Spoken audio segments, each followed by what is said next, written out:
So, have you ever heard the story that the Cold War ended just because the West, simply won a battle? Or maybe that one side just completely outplayed the other on some giant geopolitical chessboard? Well, welcome to this explainer because today we are going to completely bust that myth. We're going to see how the Soviet system actually collapsed entirely from the inside out. It literally crumbled under the weight of its own economic failures, massive political rigidity, and, ironically, the unintended consequences of trying to fix itself. All right, let's just dive right in. Okay, here's our game plan for today. We're breaking this down into 5 parts. 1. The economic breaking point. 2. The crisis of leadership. 3. Glasnost and perestroika. 4. The revolutions of 1989. And 5. The final Soviet collapse. Starting off with Section 1, the economic breaking point. Look, any serious conversation about why the Cold War ended absolutely has to start with the money. It's the foundational crack in the whole system. Back in the 1970s, the Soviet economy hit this brutal period of stagnation that their own economists called zastoy.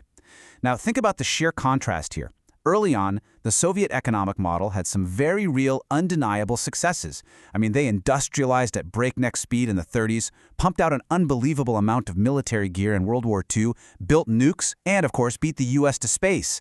But fast forward to the 1970s, and all that optimism, it's just completely gone.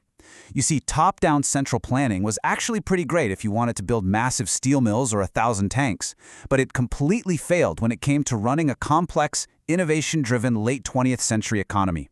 Their agriculture was just a persistent disaster. It got so bad they were literally forced to import grain from the West, even from the United States, just to make sure their people had enough to eat. Everyday consumer goods were basically always out of stock. The system just couldn't provide for its own citizens anymore. And to make matters worse, they were carrying these absolutely crushing burdens on top of that stagnant economy. The Soviets were trying to maintain this massive global military presence. So when the Reagan administration kicks off a huge military buildup in the 1980s, including the Strategic Defense Initiative, the whole Star Wars program, Soviet planners are suddenly staring down the impossible task of trying to match American spending, but with a way smaller, way less productive economy. And then there's Afghanistan. From 1979 to 1989, they are bogged down in this incredibly costly, totally unwinnable counterinsurgency. It drained billions of rubles, resulted in tens of thousands of casualties, and absolutely tanked the morale of both the military and the general public. It basically became the Soviet Union's version of Vietnam. So what's the final nail in the economic coffin? In the mid-1980s, global oil prices just completely collapse. And why is that a huge deal? Well, the Soviet Union was a massive oil exporter. They desperately needed that oil money to get the hard currency required to buy Western technology and, frankly, to buy that imported grain we just talked about to feed everyone. So when oil prices crashed, their cash flow completely dried up. Almost overnight, the state's bank accounts are bleeding out. The leadership was staring at a very harsh, very urgent reality. Either reform the whole system or face total ruin. Which leads us right into Section 2, the crisis of leadership. So, exactly as all these economic alarms are blaring, the Kremlin goes through this unbelievable period of political paralysis. Picture this. Leonid Brezhnev, who had been running the show since 1964, dies in November 1982. He gets replaced by Yuri Andropov. Andropov tries to shake things up a bit, but then he dies of kidney disease just 15 months later. So who's next? Konstantin Chernenko. The guy's 72, already in terrible health, and guess what? He dies 13 months after that. Think about how wild that is. A global superpower literally buried 3 elderly, ailing leaders in less than 3 years. The image they were projecting to the entire world, and more importantly, to their own citizens, was just pure gerontocracy. It looked like an elite club completely stuck in the past and totally incapable of any real change. And into this massive, chaotic void steps Mikhail Gorbachev. He becomes General Secretary in March 1985. And he is a total night-and-day difference from the guys before him. First of all, he's only 54, making him the youngest guy on the Politburo. He's university educated, and he has this really sophisticated, clear-eyed view of exactly why the Soviet system is failing. Most importantly, he is absolutely convinced that they need fundamental, massive change if they're going to survive. So let's look at his plan in Section 3, Glasnost and Perestroika. Gorbachev rolls out this 2-part strategy to save the system. First up is Glasnost, which literally translates to openness. For decades, the state had this iron grip on all information. Glasnost finally loosened that censorship. All of a sudden, the media is openly talking about things that used to be strictly taboo. They're talking about how bad the economy actually is. They're digging into the hidden atrocities from the Stalin era. They're exposing the true disaster happening in Afghanistan. And they're reporting on horrific environmental nightmares like the Chernobyl disaster in 1986. People are finally hearing the truth about things their parents were never ever allowed to discuss. And crucially, once you give people that freedom of speech, it gives all these long-suppressed nationalist movements inside the Soviet republics the breathing room they needed to finally speak up. The second half of his plan was perestroika, or restructuring. This was the economic fix. Gorbachev tried to inject some limited market mechanisms, allowed a bit of private business, and tried to cut through all the endless bureaucratic red tape. But politically, perestroika was radical. It introduced demokratizatsiya, or democratization, which actually led to the very first genuinely competitive elections the Soviet Union had seen since the 1920s. Okay, pause right here. Because right in the middle of all these internal shakeups, Gorbachev makes one massive shift in foreign policy. And honestly, this is probably the single most consequential decision of the entire end of the Cold War. Gorbachev makes it crystal clear that the Soviet Union is no longer going to use its military to prop up communist governments in Eastern Europe. The Brezhnev Doctrine, that old guarantee that Soviet tanks would immediately roll in to crush any uprising, was officially dead. And that changes everything, as we'll see in Section 4. The Revolutions of 1989.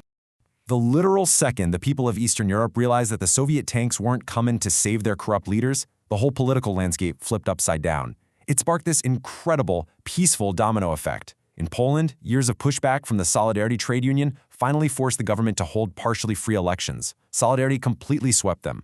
Over in Hungary, the government actually starts physically tearing down the border fences with Austria, literally the first real hole in the Iron Curtain. That kicks off a massive refugee crisis for East Germany, which fuels these huge peaceful protests and ultimately leads to the absolutely iconic fall of the Berlin Wall in November 1989. Not a single shot was fired. And in Czechoslovakia, the Velvet Revolution saw nationwide protests topple the entire regime in like 6 weeks. The one common thread through all of this? The military and security forces just stood down. They didn't intervene. Now, there was one really glaring, very tragic exception to all this peaceful change, and that was Romania. Their revolution was incredibly violent. The dictator there, Nicolae Ceausescu, was exceptionally brutal.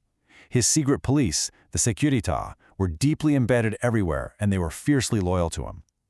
So when the protests started there, the secret police didn't step aside. They actually opened fire right into the crowds. The fallout was just devastating. Over 1,000 people lost their lives in Romania. The bloodshed only stopped when the regular army finally said enough, refused to keep shooting, and actually flipped sides to fight against the secret police. That horrific death toll really puts things into perspective, doesn't it? It shows the immense human cost when a dying, illegitimate regime's security forces refuse to let go. Meanwhile, these massive shockwaves are hitting the actual borders of the Soviet Union itself. Take the Baltic states, Estonia, Latvia, and Lithuania. They had been forcefully swallowed up by the Soviets back in 1940. Well, using the new freedom from Glasnost, they started organizing. In August 1989, get this, an estimated 2 million people literally joined hands to form a massive human chain across all 3 countries. They called it the Baltic Way. It's just an unbelievable image. And by March 1990, Lithuania takes the leap and becomes the very first Soviet republic to officially declare its independence. This was a direct existential threat to the USSR itself. Which brings us to Section 5, the final Soviet collapse. So the Outer Empire is completely gone, and now the Soviet Union itself is literally tearing apart at the seams, and it happens incredibly fast. By 1991, nationalist movements are popping up everywhere. In August, a group of hardline communist officials, including the head of the KGB, freak out. They launch a coup against Gorbachev, actually locking him under house arrest in Crimea, trying to stop the collapse. But the coup completely blows up in their faces. It fails in just 3 days and actually hits the fast-forward button on the whole breakup. By December 8th, leaders from Russia, Ukraine, and Belarus signed the paperwork to officially dissolve the USSR. And then on Christmas Day, December 25th, 1991, Mikhail Gorbachev steps down. I actually want to jump back and highlight one really crucial moment from that failed August coup. Boris Yeltsin, who is the elected president of the Russian Republic, famously climbs right up onto a tank outside the parliament building to rally the crowds against the hardliners. But you know what the real deciding factor was? Once again, it was the military. The soldiers simply refused the orders to attack the parliament building. Just like we saw in Eastern Europe, the moment the military refuses to fire on its own citizens, the regime's power just evaporates. And that brings us to our conclusion. So, what have we really learned today? We've seen that the end of the Cold War was absolutely not some single glorious battle won by the West. It was this massive, intricate structural collapse, a cascade of economic failures weighing down a completely unworkable system, made worse by political paralysis, and then accidentally pushed over the edge by a reform program that was just too ambitious to control, but nowhere near enough to save a government that people no longer believed in. I want to leave you with this to think about. How does understanding this incredibly precise internal collapse change the way you view the world order that popped up after 1991? Does it shift your perspective on the international politics we're dealing with today?